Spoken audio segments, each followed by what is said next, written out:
Assalamualaikum warahmatullahi wabarakatuh. Om Swastiastu. Shalom, salam kebajikan, namo buddhaya.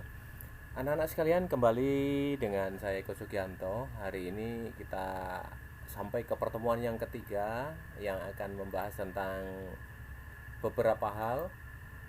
Yang pertama adalah afiliasi marketer, kemudian afiliasi network, dan afiliasi perjanjian. Nah, kelanjutan dari pertemuan yang kedua kemarin, kita lebih banyak membahas masalah kerjasama antara pengiklan dan perusahaan yang memasang iklan yang tergabung di dalam afiliasi marketing. Nah, pada saat ini pertemuan ketiga kita fokus ke afiliasi marketer, yakni orang-orang yang akan membantu menjual produk dari produser ya. Kemudian yang kedua, afiliasi network adalah pihak-pihak yang memiliki teknologi dalam sistem memungkinkan afiliasi mereka untuk menjual barang-barang dari produser dengan sistem jaringan, dengan sistem network ya. Jadi banyak orang yang tergabung ini sehingga ada kemungkinan program ini bisa berjalan lebih baik.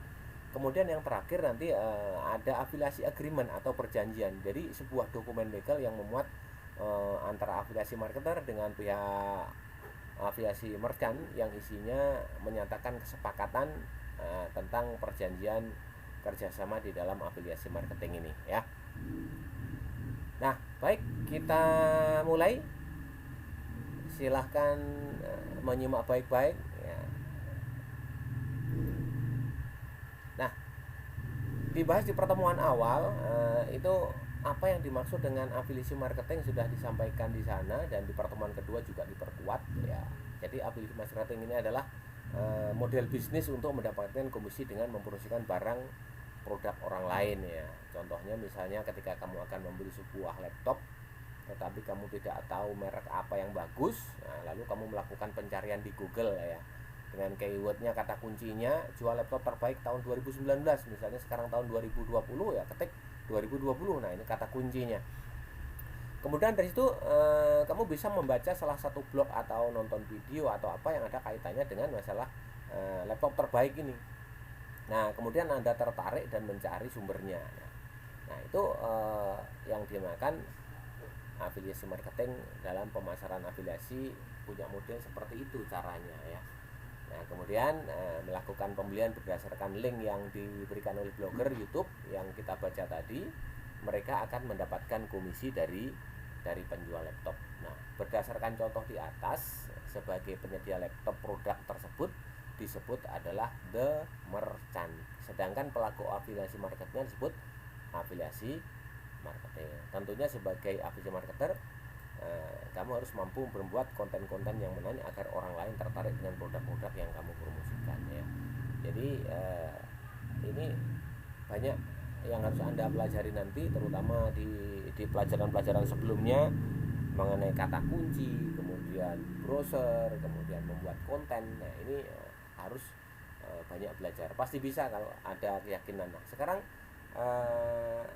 di tampilan berikut kita perhatikan cara kerjanya ya, dari daftar program afiliasi.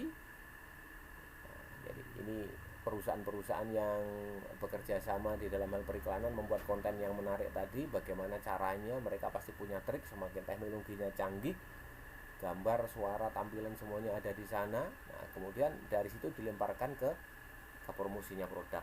Dicari seperti tadi kata kuncinya, orang mencari laptop terbaik dengan cukup ngetik laptop terbaik tahun 2020 maka akan muncul. Nah, kemudian barulah ada keputusan membeli ke toko itu, barulah mendapatkan komisi dari transaksi laptop tersebut antara pihak produsen laptop dengan pengiklan. Itu nanti punya perjanjian yang nanti dibahas pada akhir slide ini ya. Lanjut. Nah, langkah pertama tadi daftar program afiliasi ya. Sebelum melakukan afiliasi, kamu harus mendaftarkan terlebih dahulu ke perusahaan yang menyediakan program afiliasi. Ya, tentu saja ini di Indonesia ya kan, ada beberapa perusahaan terkenal dengan yang melakukan program ini seperti Bukalapak ya kan, Bilibili, Tokopedia, ya, Tiket.com, dan sekarang mungkin berkembang banyak lagi ya.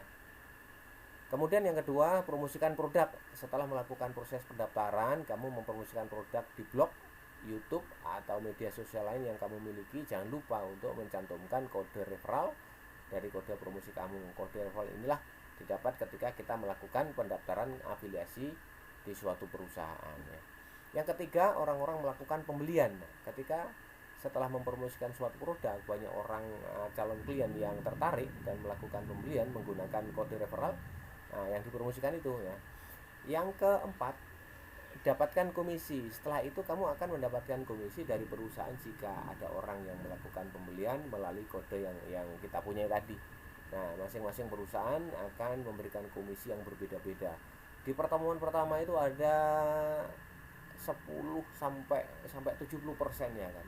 Nah, berlomba-lomba memberikan komisi ya, supaya pelaku pengiklan ini lebih giat dan tentu saja nanti mendapatkan komisi yang baik ya kan. Kemudian bagi penyedia produk, dia penjualannya lebih cepat ya, kurang lebih begitu. Nanti bisa dibahas di kajian berikut ya kan.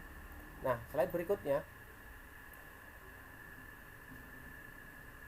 untuk ini kita harus punya jaringan atau network ya kan. Jadi kegiatan bisnis online ini mengandalkan jaringan. Semakin jaringannya luas, dia banyak terkoneksi dengan beberapa perusahaan, maka ada kemungkinan besar produk kita bisa dikenal luas. Nah, makanya kayak di jaringan media sosial itu kan ada grup.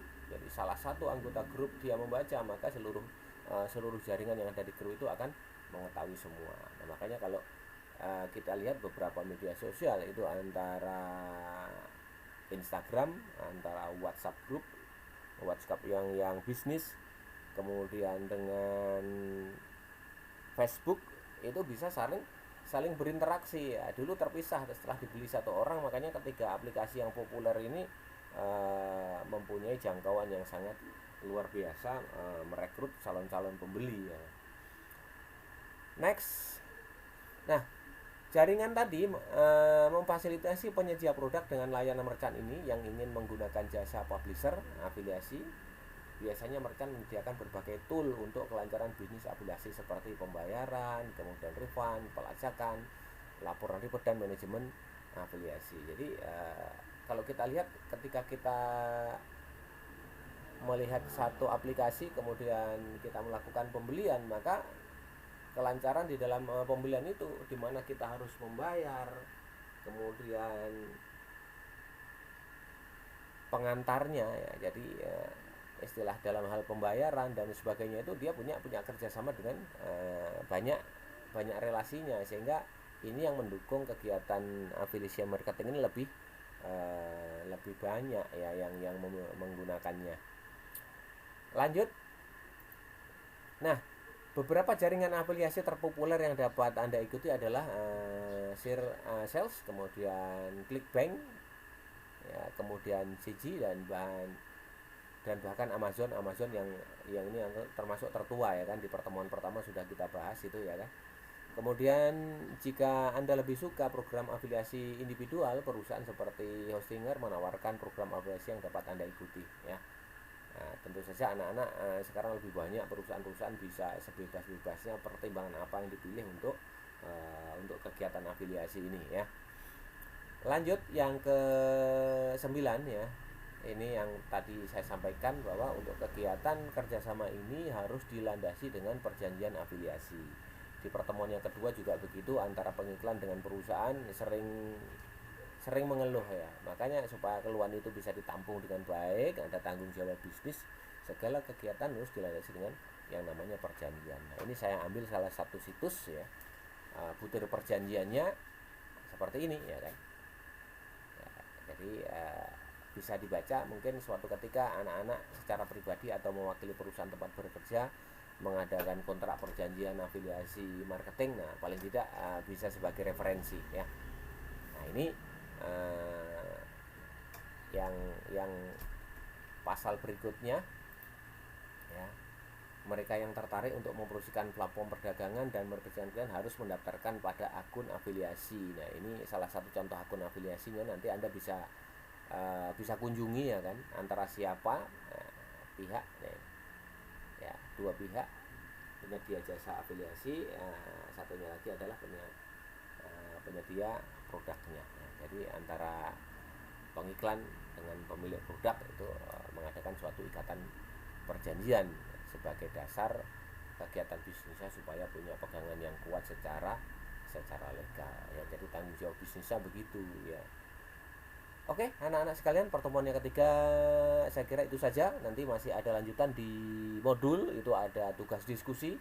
Kembali lagi Anda dengan kelompoknya untuk mengadakan kerjasama memecahkan masalah yang ada di diskusi. Hasil kerjaan nanti bisa dikirimkan di lampiran LMS.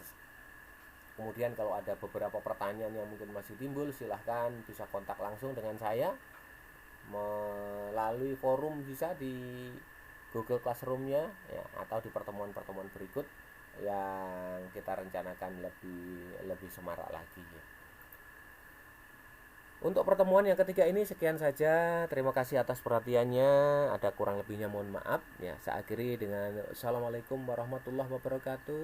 Om Santi Santi Santi Om. Shalom. Salam kebajikan, namo buddhaya. Sampai jumpa.